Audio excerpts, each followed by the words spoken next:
வெற்றி வீரரான இயேசுவிலும் அவரை நமக்கு இவ்வுலகத்தில் அளித்த அன்னை மரியாவிலும் நமது இயேசுவின் நற்செய்தியின் பரிமாணங்களை தன்னுடைய வாழ்வில் வாழ்ந்து காட்டி நாம் புனிதரன் அழைக்கப்படுகின்ற தேவ சகாயம் அவர்களிலும் எனக்கு மிகவும் பிரியமான சகோதர சகோதரிகளே,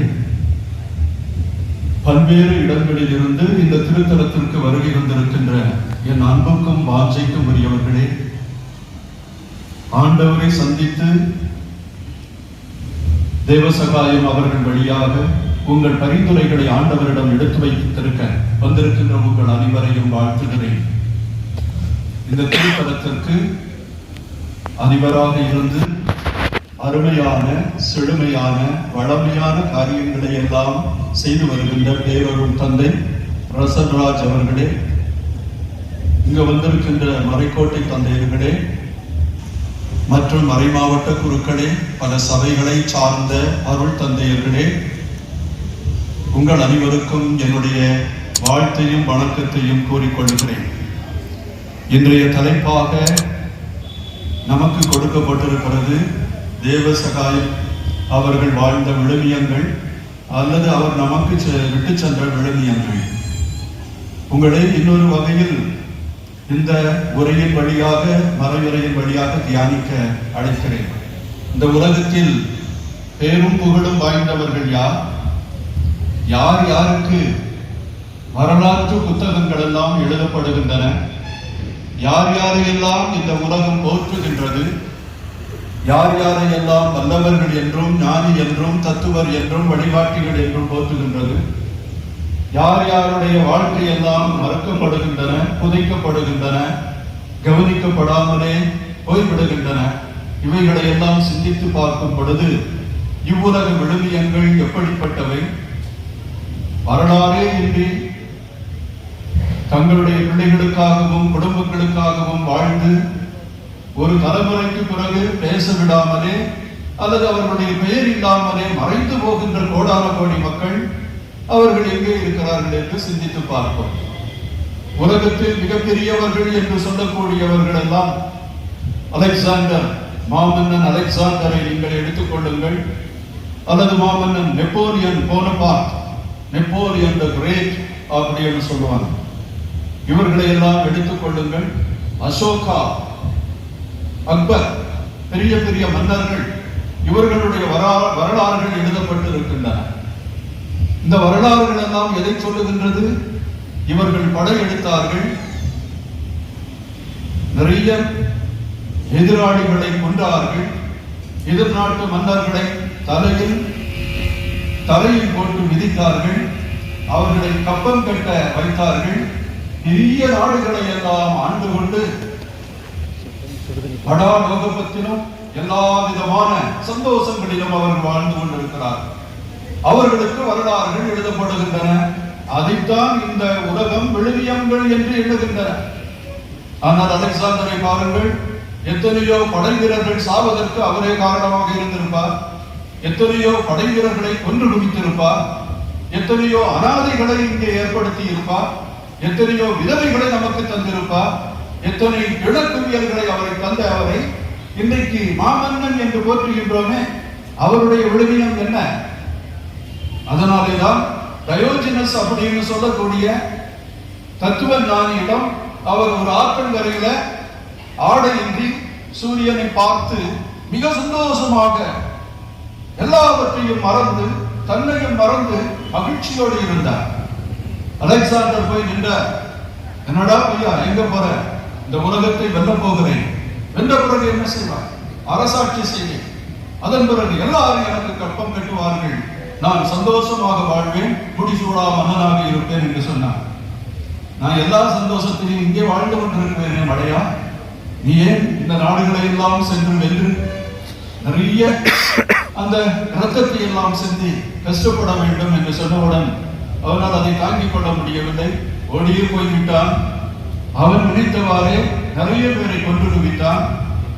16 ஆண்டுகள் தான், 16க்கு பிறகு ஒரு 32 வயசு தான். அவன் இறந்து விட்டான். இறக்கும் பொழுது அந்த நாட்டை ஆள முடியவில்லை. இறந்த பொழுது அவர் என்ன சொன்னார்? தன்னுடைய கரங்களை எல்லாம் சவப்பெட்டியில தொங்க போடுங்க, நான் எதையும் இந்த உலகத்திலிருந்து போகும்போது எடுத்து செல்லவில்லை என்று சொன்னார். அன்புக்குரியவர்களே, இப்படிப்பட்டவர்களுக்குத்தான் வரலாறு எழுதப்படுகிறது. மற்றவர்களை கொல்லுகிறவர்களுக்கு வரலாறு எழுதப்படுகிறது, எதிரிகளை வென்றவர்களுக்கு வரலாறு எழுதப்படுகிறது. ஆனால் தன்னையே கையளித்த இயேசுவுக்கு வரலாறு எழுதப்பட்டதா? நினைச்சு பாருங்க. அவர் சிலுவையில் அறையப்பட்டார். நீ வாழ வேண்டும் என்றால் இறக்க வேண்டும் என்று சொன்னார். உன்னை அறைபவருக்கு, வலது கன்னத்தில் அறைபவருக்கு இடது கன்னத்தையும் காட்டு என்று சொன்னார்.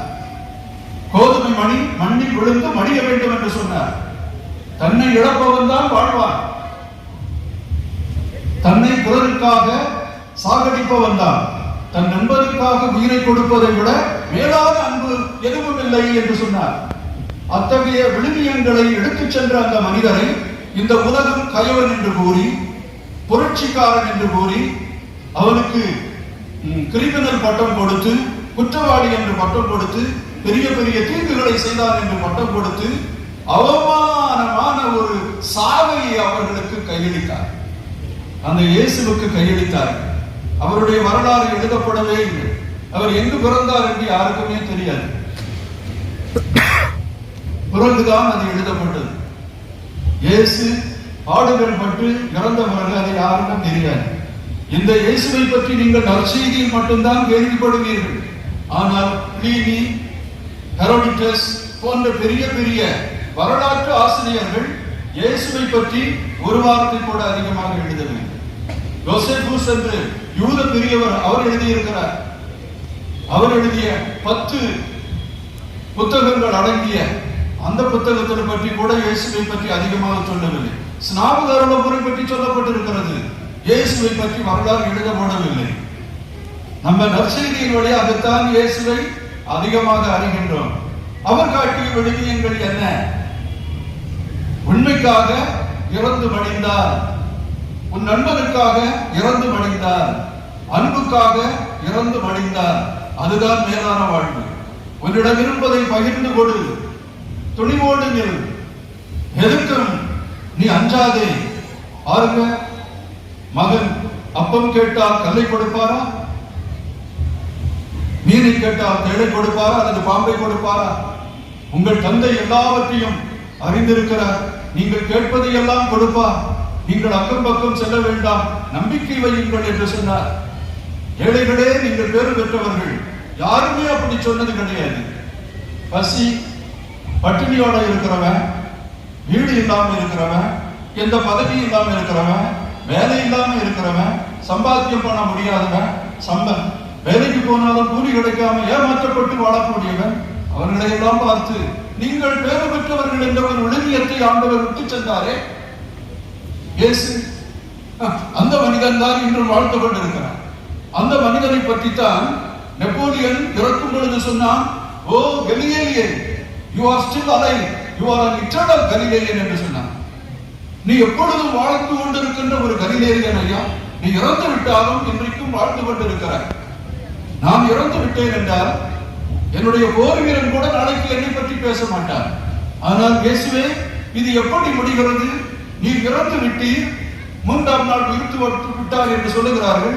ஆனால் உமக்காக மடிவதற்கு எண்ணற்ற பேர் காத்துக் கொண்டிருக்கிறார்கள். இன்றைக்கும் உம்முடைய பெயரை சொல்ல, உம்மை பற்றி எடுத்துரைக்க, உம்முடைய விழுமியங்களை உலகெல்லாம் கொண்டு செல்ல எத்தனையோ மக்கள் பயிற்சி பெறுகின்றார்கள். இருக்கிறவங்க எல்லாம் அந்த பயிற்சி பெற்றவர்கள் தானே.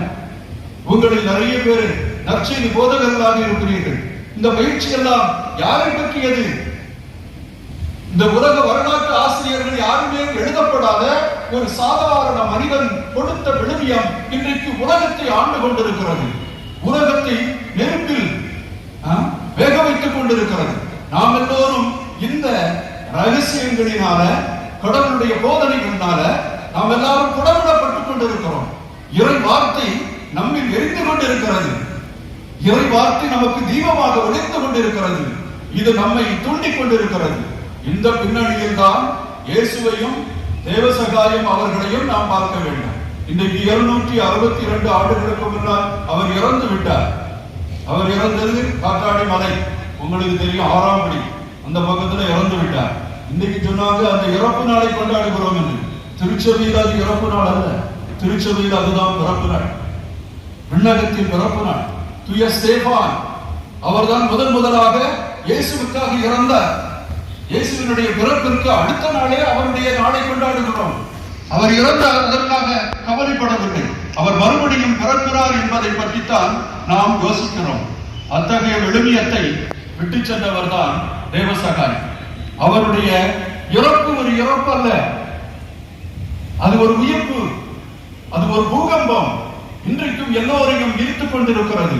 அவர் வாழ்ந்த வாழ்க்கை, அவர் காட்டிய பணிவு, அவர் காட்டிய துணிவு, அவர் காட்டிய பற்று, இயேசுவிடம் இருந்த அந்த அன்பு அவரிடமிருந்து பிரிக்க முடியாது.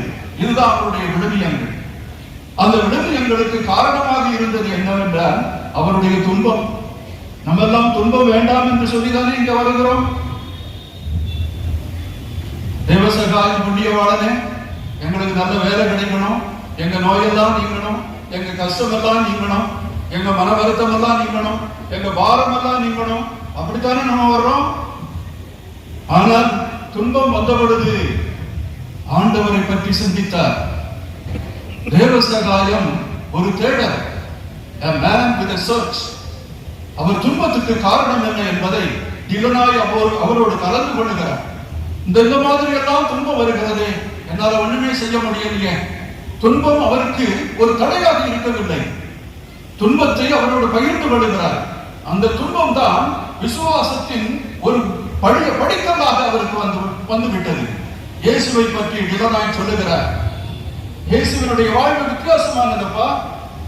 அவர் 10 கட்டளைகளை எல்லாம் எடுத்து சொன்னார். பொய் சொல்லாதே, களவு செய்யாதே, பெற்றோரை போற்று. இதெல்லாம் புதுசா இருக்குது, இதெல்லாம் நான் இன்னும் கற்றுக்கொள்ளவில்லையே. அவரிடம் நம்பிக்கை வை, அவர் உன்னை கைவிட மாட்டார், உன்னை ஒருபோதும் அவரை விட்டு பிரிய மாட்டார். யோசுவா 1:5, உன்னை கைவிட மாட்டேன், உன்னை கைவிட மாட்டேன், எப்பொழுதும் முன்னோட இருப்பேன். இந்த வார்த்தைகள் எல்லாம் அவருக்கு கொடுக்கப்படுகிறது. புதிதாக இருக்கிறது இந்த போதனை, இந்த போதனை மாறுபட்டதாக இருக்கிறது. நான் வளர்ந்த வளர்ப்பு என்ன, என்னுடைய பாரம்பரியம் என்ன, என் பெற்றோர்கள் எனக்கு சொல்லித் தந்தது என்ன, இவைகள் எல்லாம் என்னுடைய துன்பத்தை போக்கவில்லையே, அல்லது நான் கொண்டிருக்கின்ற இந்த சாதனங்களுக்கு ஒரு வழிகாட்டவில்லையே என்று சொல்லி அவர் கவலைப்பட்டார். பின்பு அவருக்கு தெளிவு கிடைக்கிறது. திலனாய் அவருடைய துன்பங்களை பற்றி பேசும் பொழுது யோபுவை பற்றி பேசுகிறார். விவிலியத்தில் உள்ள யோபுவை பற்றி பேசி, என்ன தேவசகாயம், அப்போ அவருடைய பேர் நீலகண்டன். நீலகண்டன், மை ஃப்ரெண்ட், உன்னுடைய துன்பத்தை பற்றி நீ பெரிய கஷ்டப்பட்டு கொண்டிருக்கிறாய். ஆனால் யோபுவை பார், ஒரே நாடுல அவருடைய பிள்ளைகள் எல்லாம் இறந்து விட்டது, ஆடு மாடுகளை எல்லாம் கொன்று போட்டார்கள், எல்லாவற்றையும் கவர்ந்து சென்று விட்டார்கள். அவர் என்ன செய்தார்? இறைவன் தந்தார், இறைவன் எடுத்தார், அவருடைய பெயர் வாழ்த்தப்படுவதாக. யோபு 1:29. அவர் கொடுத்தார், அவர் எடுத்தார், அவருடைய பெயர் வாழ்த்தப்படுவதாக என்று சொன்னார். அன்புக்குரியவர்களே, கொஞ்ச நாட்களுக்கு முன்னால் நம்ம ஊர் பக்கத்துல தான் கொத்தனாராக வேலை செய்வதற்காக மேலாடு சென்றார். கொஞ்சம் காசெல்லாம் கடனாக வாங்கிக்கிட்டு நேரு நாட்டு சென்று 3 ஆண்டுகளுக்கு பிறகு திருப்பி வந்து அந்த கடனை அடைச்சிடலாம்னு வருகிறாரு. வரும்பொழுது வீட்டுக்கு சொல்லி அனுப்புறாரு, நான் இத்தனை வியாழக்கிழமை வந்துடுறேன் அப்படின்னு சொன்னாரு. ஆனால் வியாழக்கிழமை அந்த மனைவியும் குழந்தைகளும் அவருக்காக காத்திருக்கிறாங்க. 3 ஆண்டுகளுக்கு பிறகு இந்த ஏழை இல்லத்துல இந்த வீட்டு தலைவர் வரப்போகிறானே அப்படின்னு சொல்லி காத்திருக்கிறாங்க. 3 நாட்களாயும் வரவில்லை, 4வது நாட்களும் வரவில்லை, 5வது நாட்களும் வரவில்லை. 6வது நாட்கள் அவருக்கு வந்து ஒரு செய்தி கிடைக்கிறது, உங்கள் கணவர் ஏர்போர்ட்லயே ஹார்ட் அட்டாக்ல செத்துட்டாரு, துபாயில அவர் செத்துட்டாரு. எப்படி இருக்கும் அந்த தாய்க்கு? 2 பெண் குழந்தைகள், விதவையாகி விட்டார்கள், கணப்பொழுதில் விதவையாகி விட்டார்கள். கடன் தொகை இன்னும் தீர்க்கவில்லை, வளர்க்க வேண்டியது 2 குழந்தைகள். அங்கலாய்க்கிறார்கள், அவதிப்படுகிறார்கள், தங்களுடைய துன்பத்தை யாரிடமும் சொல்ல முடியவில்லை. கடவுளிடம் போய் பேசுகிறார்கள், பேசவில்லை, அவர்களை எரிந்து விடுகிறார்கள். ஆண்டவரே, இத்தகைய ஒரு நிலைக்கு என்னை தள்ளிவிட்டாரே, நான் உனக்கு என்ன துரோகம் பண்ணினேன்? பூசைக்கு இனிமே வரமாட்டேன், அவன் கோயிலுக்கும் வரமாட்டேன் அப்படின்னு சொன்னான். நீங்களும் நானும் அவங்கள குற்றம் சொல்ல முடியுமா? இது அவர்களுடைய நிலைமை. இந்த நிலைமையில ஒரு மனிதன் கடவுளை எப்படி பார்க்கிறார்? யோபு எப்படி பார்க்கிறார்? ஆண்டவர் கண்டார், ஆண்டவர் எடுத்தார், ஆண்டவருடைய பெயர் போற்றப்படுவதாக என்று சொன்னார். யோபு கிட்ட இவருக்கு குஷ்டரோகம் வந்துடுச்சு, நாற்றம் எடுக்குது, நண்பர்கள் எல்லாம் பக்கத்துல போக முடியல, சொறி சிறங்கு எப்பொழுதும் சொரிஞ்சுக்கிட்டே இருக்கிறாரு, வேதனை தாங்க முடியல. அவரே சாணத்திலையும் அந்த ஆஷஸ் சொல்லுவாங்க இல்லையா, சாம்பருக்கு மேலையும் போய் உட்கார்ந்து இருக்கிறாரு. அவங்க மனைவி அந்த நாட்டம் தாங்க முடியாம அவர்கிட்ட போய் சொல்றாங்க, நீ நல்ல மனுஷன் இல்லை அப்படின்னு எனக்கு தெரிகிறது, ஒன்றே ஒன்றுதான் உனக்கு இப்போ தாவணை, கடைசி நீ கடவுளை சபித்து விட்டு இறந்து விடு அப்படின்னு சொல்றாங்க. யோபுக்கு எப்படி இருக்கும்? இந்த அம்மா அவங்ககிட்டயே வரமாட்டேன், கடவுளை உங்ககிட்டயே வரமாட்டேன் அப்படின்னு சொன்னாங்க. அதே போல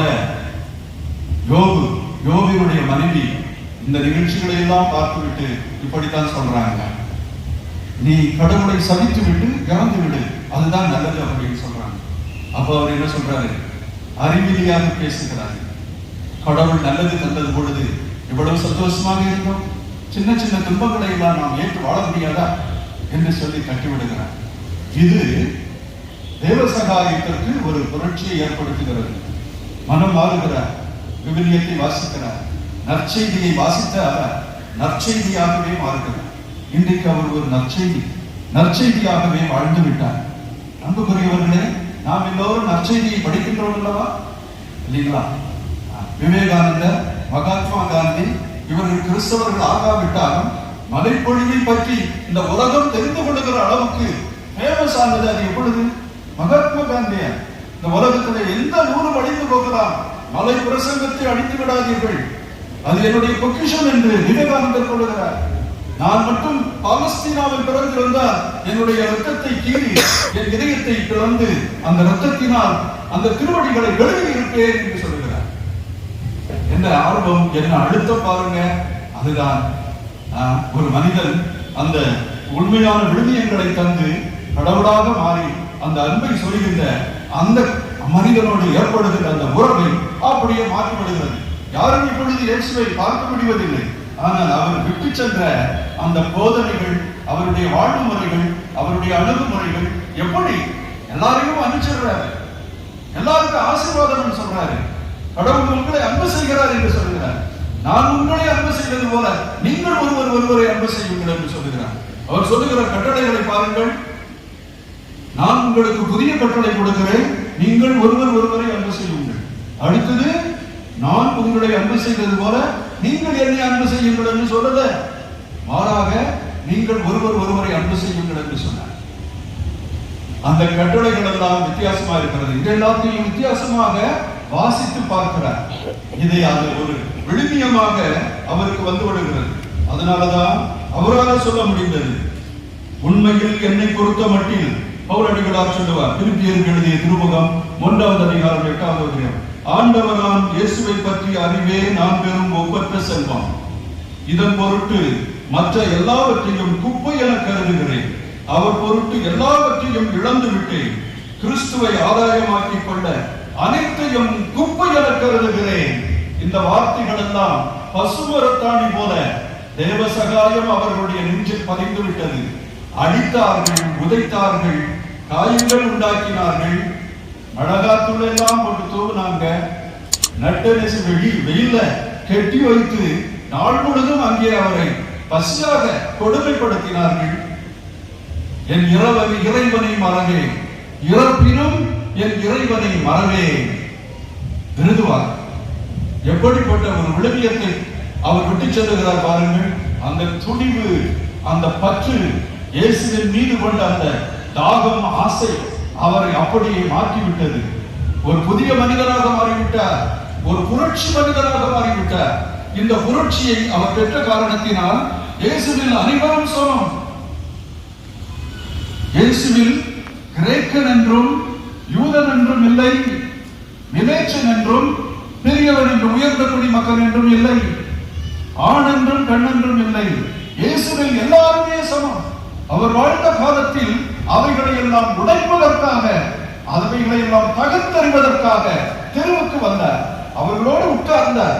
அவர்களோடு சாப்பிட்டார். இன்னைக்கு 300 ஆண்டுகளுக்கு முன்னால் ஒரு பெரிய குலத்தில் சப்போஸ் டு பி இல்லையா, பெரிய குலத்தில் சொல்லக்கூடிய ஒரு மனிதர் ஒரு இழிகுலத்தோரோடு சேர்ந்து சாப்பிடுறது அப்படின்றது ஒரு பெரிய புரட்சி.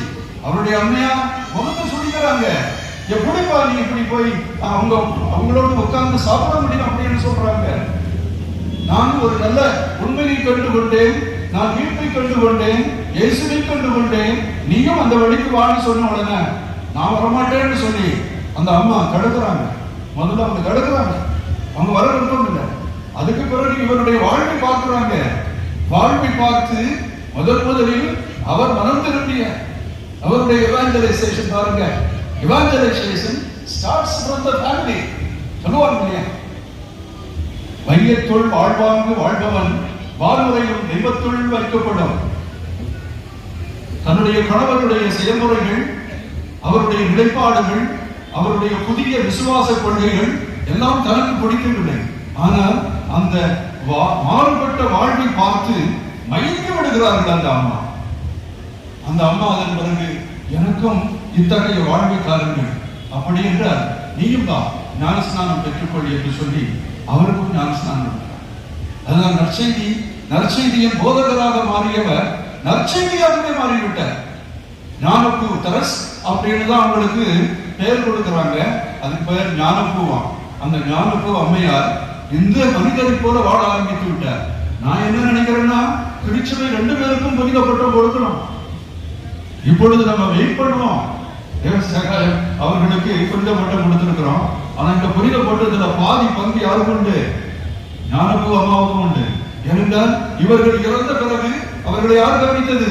வரலாறு எழுதப்படவில்லை. வரலாறு என்ன சொல்லுகிறது? அவர்கள் அதன் பிறகு அந்த மதத்திலிருந்து மாறி எனக்கு என்னுடைய சொந்த பந்தங்கள் இருக்கிறாங்க இல்லையா, அவங்க என்னை ஏற்றுக்கொள்வாங்கன்னு அவங்க போகவே இல்லை. கடைசி வரைக்கும் அந்த உண்மையில் நிலைத்திருந்து, அந்த புனித வாழ்வில் நிலைத்திருந்து இறந்திருக்கிறாங்க. வடக்கு குளத்திலேயே இருந்திருக்கிறாங்க. அப்படி என்றால் தன்னுடைய கணவர் விட்டு சென்ற அந்த விழுமியத்தை, அந்த பற்றுறுதியை, இறப்பு வரினம் மறவேன் என் கடவுளை இறைவனை, அதுதான் இறப்பு வரினம் மறவேன் என் இறைவனை, அந்த விருது வாக்கை அவர்களும் ஏற்றுக்கொண்டார்கள். இந்த விழுமியங்கள் தான் அவருடைய வாழ்வில் ஒரு புதிய திருப்பத்தை உண்டாக்கியது. நிறைய பேர் புரட்சி செஞ்சாங்க, அப்படி செஞ்சாங்க, இப்படி செஞ்சாங்கன்னு சொல்றாங்க. ஆனா புரட்சியாளரின் முதன்மையாக இருந்தவர் நம்முடைய தேவசகாயம் என்பதை மறக்க கூடாது. ஏன் ஒரு சிலர் தான் கருவறைக்கு செல்ல வேண்டும், ஒரு சிலர் தான் கோவிலில் சென்று ஆராதனை செலுத்த வேண்டும் என்ற நிலையை மாற்றினார். இவர்களை அங்க கொண்டு போகலன்னா நான் உங்களோட போறேன், சரி இவன் அங்க வர முடியலன்னா நான் உங்களை அங்க கொண்டு போறேன், அவங்களுடைய நிலைக்கு என்னையை மாற்றிக் கொள்ளுகிறேன், அவங்களோட உட்கார்றாரு, அவங்களோட பேசுகிறாரு. வாழ்க்கை பாருங்க, இந்த குஷ்டரோகிகளா இருக்காங்க, அவங்களெல்லாம் வருவாங்க, இயேசு கிட்ட பேசுவாங்க, இயேசு அவர்களை தொட்டு குணப்படுத்துவார். they are untouchables இல்லீங்களா? குஷ்டரோகிகள் பக்கத்துல போறதும் அவங்களை தொட்டு பேசுறதும் அந்த காலத்துல பரிசேயர்களுக்கும் சதுசேயர்களுக்கும் பிடிக்கவில்லை. அதைத்தான் இயேசு செய்தார், அதைத்தான் தேவசகாயம் செய்தார்.